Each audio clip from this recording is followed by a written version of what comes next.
Well, good afternoon here from the Läänemere Conference in Tallinn for the Estonian Council of Foreign Affairs. Today I have Michael Weiss here, investigative reporter extraordinaire, who's probably, and I would say without any exaggeration, the man who has covered Russian espionage more than anyone else writing today. No, I don't think that's an exaggeration, but since you've been covering this area for over a decade, my question is, what's new? Well, I mean, I think our activity, meaning as investigative reporters, and I'm now at the Insider working with Christo Grozov and Roman Dobrahotov, whereas in the past, we'd have 1 or 2 active investigations. Now we have 10 at any one time. Is that because you're getting better or there's more going on? There's more going on. And I think even in the rearview mirror, a lot of data that didn't make sense in the past is now more intelligible in light of recent circumstances. So, Ukraine stands as sort of the Rosetta Stone for understanding Russian malign behavior, going back now, actually, even before the first invasion in 2014. So we did an investigation a few months ago showing that GRU Unit 29155, which is the special tasks unit of Russian military intelligence, specializing in sabotage, assassination, and in the case of Montenegro, insurrection, was responsible for blowing up an ammunition depot in Lovidnol, Bulgaria, and this was in 2011. So 3 years before the annexation of Crimea, right in the midst of the Obama reset with Russia, when we were seeing them as I believe the term of art that's used these days is a stable and reliable partner. Yeah. Well, in fact, no, they were committing acts of state terrorism, and we didn't figure this out until 2023. 2024. Well, then that was followed by the munitions storage in Czechia, in Czechia, and then what I think is interesting is this noticeable uptick from what is being reported. My question is that because it wasn't being reported before, or is it that there is a genuine increase in malicious behavior and activity? Certainly the latter, but I think another aspect of it is, we do work with Western intelligence agencies in the sense that they become sources and they become more forthcoming in what they're willing to share. I mean, as you know, I've been to Estonia many times, and on some of the last trips I made, it was to go and interview captured GRU agents that Capo had unmasked, and in one case was in incarceration, who collaborated fully, and the other case, which is unprecedented from the Cold War until now, is the case of Artem Zinchenko, who was a GRU agent who was sent to Estonia to do penny ante stuff. I mean, surveillance of NATO facilities and Estonian army bases and so on. He didn't have classified data. It wasn't part of the Estonian government in any way. He was unmasked, he was tried and convicted, sentenced, and then traded back to Russia. And he defected. And where did he defect? But into the arms of his own jailer, the now retired Alexander Taus. So I think what's happened is a lot of countries that are quite good at understanding Russian malign activity, Russian intelligence operations, starting in 2014 with essentially the first Anschluss on European soil since 1945. There was 38, but I mean, since the 1945 era of post-war. There was a dawning recognition that, intelligence is meant to work in the shadows and to be something that, it's successful if it's not discussed and it's not publicized. And I think the West took a decision, not all countries, but certain countries, and Estonia included, to engage in what I would call their own beneficent active measures of shining a light on how it works. Who are the characters? What is the motivation? What is the psychology that goes into spying? And much of this is done, meaning, come and meet these people and interview them and profile them as a kind of deterrent, disinfectant, right? Showing people that you need to be vigilant because there are people in your own society, many of them you might consider to be your friends or your co-thinkers or patriots. Or in my case, my next door neighbor. Office neighbor. Exactly. But in fact, the Russians have myriad ways of getting to people. And one of the things we're noticing now, which is actually quite frightening, is, it's one thing if Russian military officer who is trained up and goes to the military diplomatic academy, becomes a GRU officer, and then learns how to build bombs. And it's one thing that person is sent into the field to conduct a sabotage operation. What they're doing now is they're reaching out to riffraff remotely via Telegram and social media channels.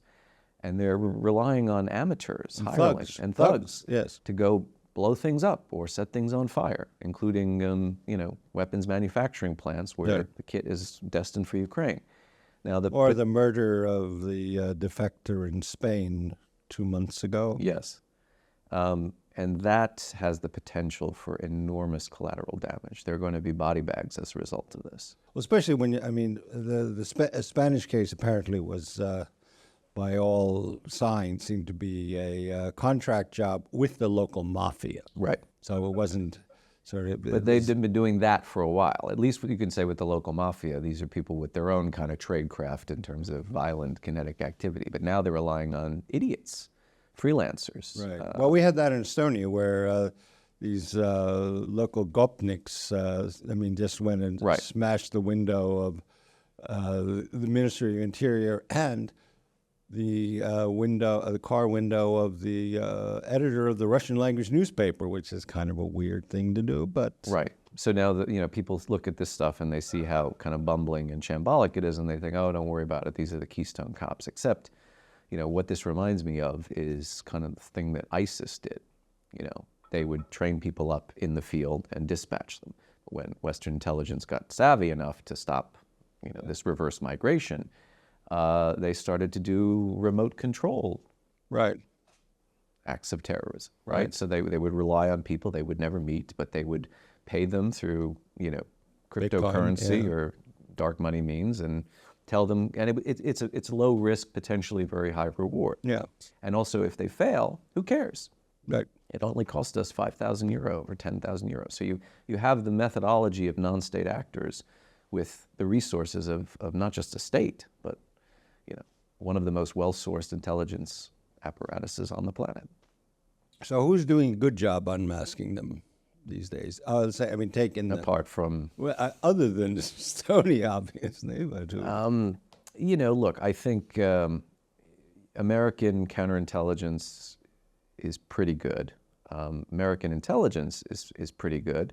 The problem is when you get into the realm of the bureaucracy and the politicization of it. Right. We don't want to talk about certain things because, it's going to set panic amongst our population, or it's going to invite a lot of awkward questions, such as, well, then what do we do about this?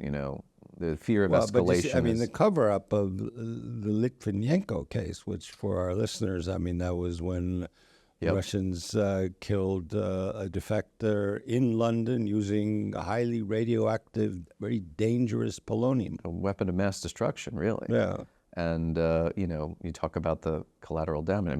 The polonium traveled through Hamburg and they found radiation levels. They detected this stuff all over. These guys tried, before they managed to kill Litvinenko, and in one case poured a vial of this stuff down the sink of a hotel bathroom. Look, that was 2007. And that was at a time when I don't think the West, certainly not the UK, had realized the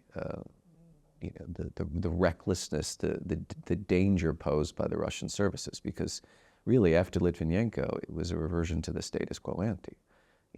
Business as usual, London-grad phenomenon. And I remember I lived in London in 2010 to 2012. And I would uncover all these cases of very well-placed British establishment figures. In one case, it was the former keeper of the privy purse, like the Queen's treasurer, whose son had crawled into bed with Eugene Schvidler, who is known colloquially as Roman Abramovich's representative on Earth. And I said, well, this is compromising. I mean, this is a Russian oligarch and his little mini-me, seconding somebody who is related to essentially a royal officer. Oh, nothing to see here. It's like, don't be Russophobic. Why can't the Russians do business? It's not Soviet communism anymore.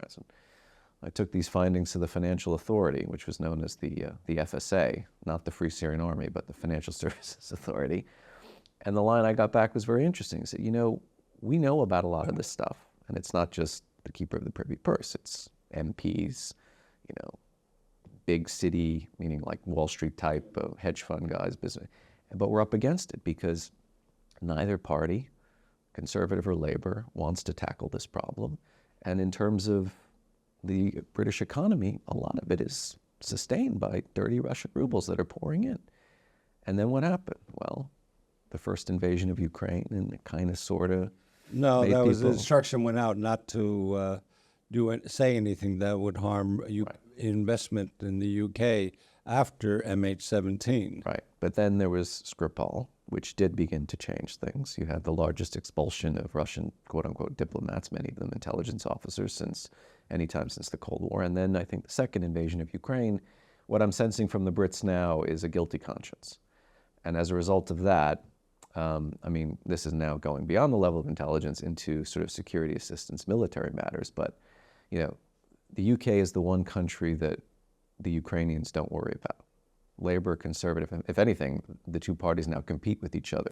Who can be more hawkish against Russia? Who can do more to help Kyiv? But when it comes to espionage and then the darker arts, sort of wet work, killing, blowing things up, how is Germany doing? Germany, I would consider to be a fundamentally insecure country in this respect. Deeply penetrated by Russian intelligence. We did a story about a Bundestag aide to an AfD, far-right parliamentarian. He was a Ukrainian national, lied in his naturalization process, saying that he was only Ukrainian and he gave up that citizenship when in fact he had a Russian passport. He was working for the FSB Fifth Service, and he was tasked with engaging in frivolous litigation to try and stop the chancellery from sending weapons to Ukraine without buyer leave from German parliament, which in fact AfD did do.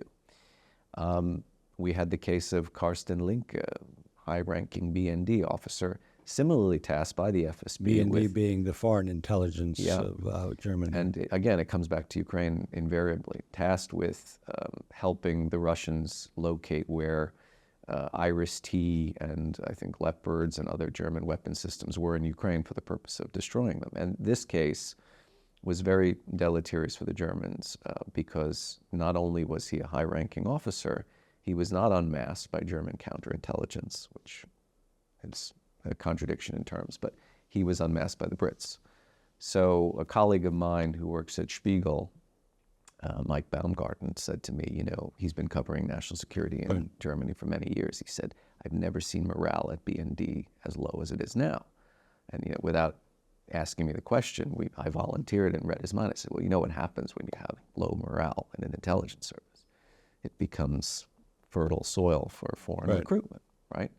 And look, we did a huge investigation recently into Jan Marsalek, the COO of Wirecard, which at one point was, I think, the second largest bank in Germany. And he was a GRU agent for 10 years. Right. And a GRU agent who managed to recruit former Austrian intelligence officers who are now implicated and some of arrested for trying to either kidnap or murder my two colleagues, Christo and Roman.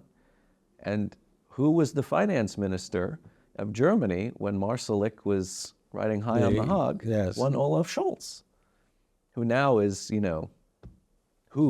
about this whole scandal. He was not really being very transparent and open about Worse than that, he was tasking their financial services authority with going after the reporters that were digging into Wirecard being essentially this Potemkin outfit with no actual liquidity. They just moved their own money around. They had no profits. The whole thing. It makes Bernie Madoff look like some vaudevillian act. Yeah. And it was a Russian intelligence front the entire time.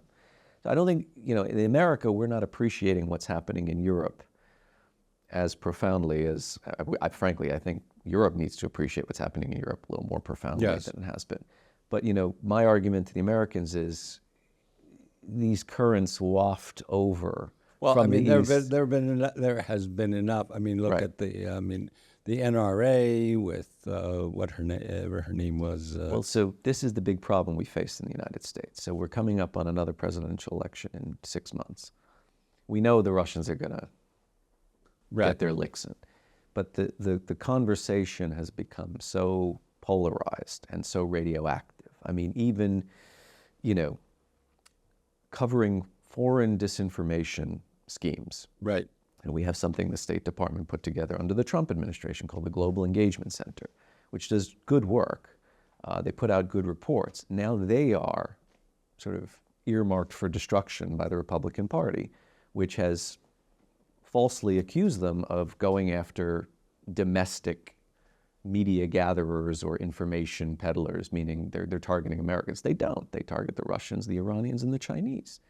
And, so we can't even have a conversation about what is Russian disinformation because, the MAGA right says that's the deep state looking to undermine Trump and, it's all BS. And then you also have the far left, which kind of sings from the same hymn sheet. Absolutely. Well, that's Greenwald, et cetera. Exactly.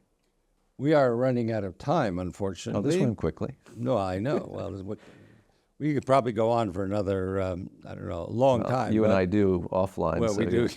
But in any case, Michael Weiss, The Insider is available in English and in Russian. Available at no fine bookstores, but No fine on bookstores. the internet. But certainly if you Google The Insider, you can read Michael's latest exposés and articles and interviews. And I hope that you keep tuning into the Estonian Council on Foreign Relations programming on doings, good and bad, in Europe today. Thank you. Thank you.